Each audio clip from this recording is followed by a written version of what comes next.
Госпожо Вълева, това е втората официална сбирка на борда на директорите на многопрофилната болница професор Стоян Киркович. Какви решения взехте днес? За мен днеска беше една много важна среща. Нашия съвет на директорите протече съвместно с среща на медицинския съвет на болницата и това беше среща за подобряване на финансовото състояние на болницата. Какво общо взето си казахме двете страни? Първото нещо, което е факт е, че в момента финансовото състояние на БАЛ Киркович не е стабилно. Второто нещо, което си казахме, че с общи усилия ние трябва да направим така, че финансовото състояние да бъде стабилно и ние, използвайки този стабилитет, да започнем да вървиме напред, т.е. да може да се активираме в дейността си, да закупуваме апаратура, да подобряваме, да правиме инвестиции и по този начин да подобриме не само дейността, но и качеството на работа в БАЛ Георги Киркович. Можете ли да бъдете малко по-конкретни и да кажете какви са задълженията към момента на болницата професор Стоян Киркович и евентуално как те биха могли да бъдат преодолени по най-бързия начин? Да, мога да кажа, задълженията към 31 май са към 8 милиона лева, което никак не е малко. И това нещо може да бъде преодоляно по два начина. Първият начин, на който искаме да се спреме, това е събираемостта на приходите. Тоест всичко това нещо, което идва като приходи, трябва да бъде огледано, да бъде прецизирано, да видим откъде ние може да получим повече приходи, т.е. начина по който получаваме приходи дали е най-добър и да решиме всички заедно, естествено, да решиме, че в коя насока ще се насочиме, в коя насока ще потечат по-големи парични постъпления. Второто, което трябва да направиме, естествено, е да намалиме разходите. Там имаме 100, има работа, която трябва да се свърши доста и едно от решенията, които взехме заедно с медицинския съвет днеска е работата, самите разходи да бъдат анализирани чрез софтуер, което ни дава възможност болничния софтуер, който в момента има такъв в болницата и в който те отразяват всички разходи от влизането на пациента до излизането му. Да, единственото нещо, което трябва да се подобри в тази насока е работата с самия софтуер. Има неща, които трябва да се допълнат и аз мисля, че това ще бъде направено заедно от всички, като си създадем една добра организация на използване на софтуера и правенето на разходи. По този начин ще ни даде възможност да намалиме не само разходите, но да си огледаме ефективността от работата като цяло. Какъв процент от тези 8 милиона, госпожо Вълева, дължи здравната каса на болницата? Защото члена на борда на директорите, изпълнителният директор доктор Колев, преди този борд да встъпи в длъжност, твърдеше, че финансовото състояние е стабилно. Той тогава цитираше едни 7 милиона задължения на болницата, но твърдеше, че по-големия процент от тях са всъщност задължения на касата към болницата. Това, което аз виждам като отчет, това са задължения. Тоест, болницата трябва да има приходи от здравната каса. Не може да има разходи от здравната каса. А задълженията са разходи. Това са задължения към доставчици. Подробен отчет, точно това беше целта на днешното събиране на борда на директорите, е да направим анализ, т.е. да се даде една подробна справка, която сега ще ми бъде предоставена по точни указания от мен, които ще съдържат регистъра на договорите, колко се дължи, както и регистър на задълженията на болницата към доставчици. Добре, да кажем тогава каква е сумата, която здравната каса дължи към момента на болницата? Не мога да ви кажа, нямам представа за тази сума, но каквато и да е сумата, аз мисля, че колегите от здравната каса си гледат добре нещата. Те казват, да, това имаме да платиме, това не може да платиме, всичко става по националния рамков договор, по законите на националния рамков договор, така че там мисля, че трябва така да се направят нещата от наша страна, че да съответстват на изискванията на националния рамков договор. Какво се случва с конкурсите за началници на отделенията в многопрофилната болница? Това е едно решение, което борда взе на предишната ви първа среща, която също беше разширена. Това, което взехме като решение е прекратяване на тези конкурси и започване от начало на процедурата за конкурсите. Няма нищо страшно, конкурсите ще бъдат проведени. Просто искам всички да бъдат наясно, че не е хубаво да се чуват обвинения към страна на съвета на директорите, че не са ясни конкурсите, че са направени по начин, който не е най-добър. Така че сега ще бъде направена процедурата изцяло отново с най-добрите съветници, които могат да намеря в тази област. Мисля, че ще направим нещата изцяло отново.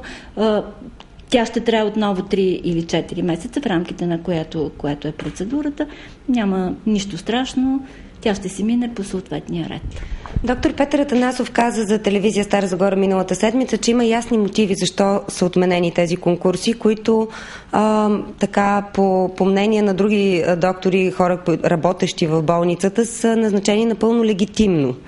Защо в крайна сметка борда с гласове 2-1, знаем ние, отмени тези конкурси? С какви мотиви?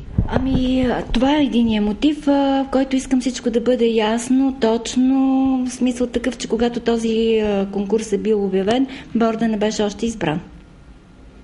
Така е, но изпълнителният директор е същия. Сега изпълнителният директор е същия, да, но видяхме, че първо имаше допуснати грешки в конкурса, след не бяха точно упоменати някои от изискванията, така че след това се направиха допълнителни корекции, като искам да кажа, че корекциите, които бяха пуснати след това отново конкурса, бяха абсолютно точни, правилно направени, но пък това предизвика вълна от недоволство сред служителите на болницата и именно за да се избегнат тези неща, за да се избегне всякакво съмнение в ценността на този конкурс, ние направихме отлагане във времето, т.е. отлагането във времето той започва отново, никой с нищо не е застрасен, всеки ще има право да кандидатства, както е реда и мисля, че няма место за безпокойство. Да, но все пак вие с това решение предизвикахте пък недоволството на хората, които бяха решили да участват в настоящия конкурс. Част от тях подадоха жалби, включително и до Министерството на здравеопазването. Вие имате ли информация колко са тези жалби, докъде са стигнали в предвижването в ведомството, кога ще има отговор за тях? Не, нямам информация. На мен лично не ми е предоставена такава жалба. Ако има такава, вероятно ще бъде извикана и ще ми бъде показано, на този етап не. Нямате информация? Нямам информация. Беше цитирано също, че ще възложите на юристите на РЗИ да назначат и въобще да направят този нов конкурс. Това така ли е и какво е юридическото основание това да се случи?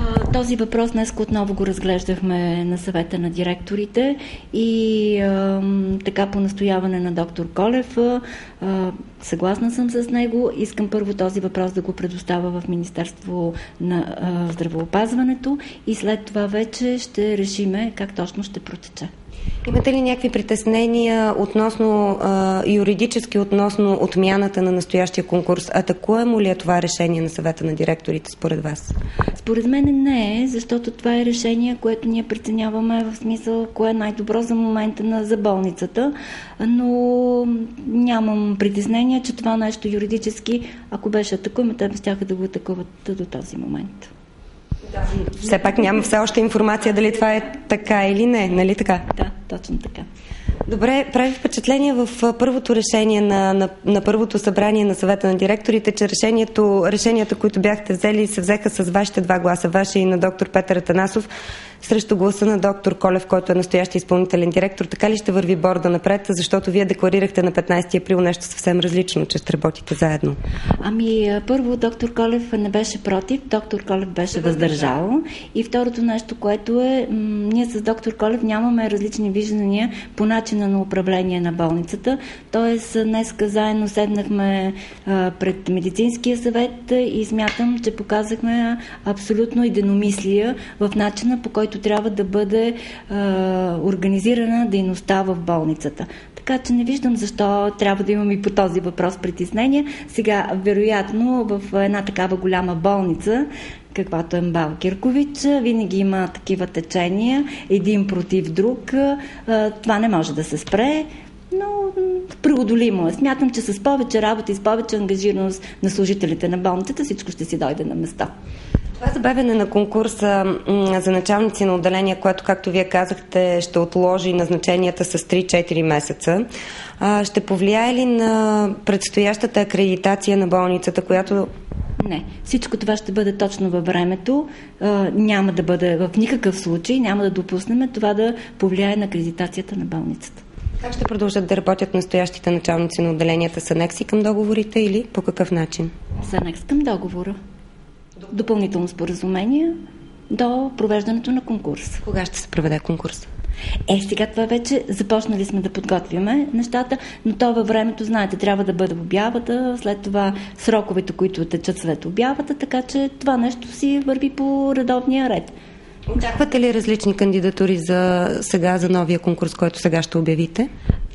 Аз не знам кои са сегашните кандидатури. Така че не мога да кажа кои ще бъдат следващите. Не съм се занимавала с това нещо да погледна кой как е кандидатствал, пък то не е и редно. Кандидатурите се подават, всеки си подава с подномер, така че няма какво да го коментираме. Смисъл такъв, че всеки, който желае, може да си подаде документите и да участва. Има ли промяна в регламента на конкурса?